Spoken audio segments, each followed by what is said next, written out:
ଏବେ ବି ଆଞ୍ଚଳିକ ପାଣିପାଗ ବିଜ୍ଞାନ କ୍ଷେତ୍ରରୁ ଏକ ବଡ଼ ଖବର ପାଣିପାଗ ଜନିତ ଏକ ବିଶେଷ ସୂଚନା ସାମ୍ନାକୁ ଆସିଛି। ଆଜି ସାରା ରାଜ୍ୟରେ ସକ୍ରିୟ ଦକ୍ଷିଣ ପଶ୍ଚିମ ମୌସୁମୀ ବାୟୁ ସକ୍ରିୟ ରହିବ। ବିଭିନ୍ନ ସ୍ଥାନରେ ହାଲୁକାରୁ ମଧ୍ୟମ ଧରଣର ବର୍ଷା ହେବ।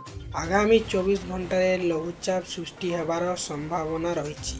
ତା ଆଗରୁ ପ୍ରଥମ କରି ଆମ ଚ୍ୟାନେଲକୁ ଆସିଥିଲେ ଚ୍ୟାନେଲକୁ ସବସ୍କ୍ରାଇବ କରି ବେଲ୍ ଆଇକନକୁ ଦବାଇ ରଖିବେ। ଚାଲନ୍ତୁ ଖବର ଉପରେ ନଜର ପକାଇବା। ବର୍ତ୍ତମାନ ଗଙ୍ଗେୟ ପଶ୍ଚିମବଙ୍ଗର ପାର୍ଶ୍ୱସ୍ଥ ଅଞ୍ଚଳ ଉପରେ ଏକ ଘୂର୍ଣ୍ଣିବଳୟ ସୃଷ୍ଟି ହୋଇଛି। ସେହିପରି ମୌସୁମୀ ଟ୍ରଫ୍ ଉତ୍ତର ବଙ୍ଗୋପସାଗର ପର୍ଯ୍ୟନ୍ତ ଲମ୍ବିଛି। ଏହା ପ୍ରଭାବରେ ରାଜ୍ୟର ପାଗ ବର୍ତ୍ତମାନ ମେଘୁଆ ରହିବାର ସମ୍ଭାବନା ରହିଛି। ବର୍ତ୍ତମାନ ରାଜ୍ୟରେ ଅନେକ ସ୍ଥାନରେ ହାଲୁକାରୁ ମଧ୍ୟମ ଧରଣର ବର୍ଷା ସହ କେନ୍ଦୁଝର, ମୟୂରଭଞ୍ଜ, ସୁନ୍ଦରଗଡ଼, ଦେବଗଡ଼, ସମ୍ବଲପୁର, ଝାରସୁଗୁଡ଼ା ପ୍ରବଳ ବର୍ଷା ହୋଇପାରେ। ଆସନ୍ତା 8 ତାରିଖରୁ ବର୍ଷା ପରିମାଣ କମିପାରେ ବୋଲି ପାଣିପାଗ କେନ୍ଦ୍ରରୁ ସୂଚନା ମିଳିଛି।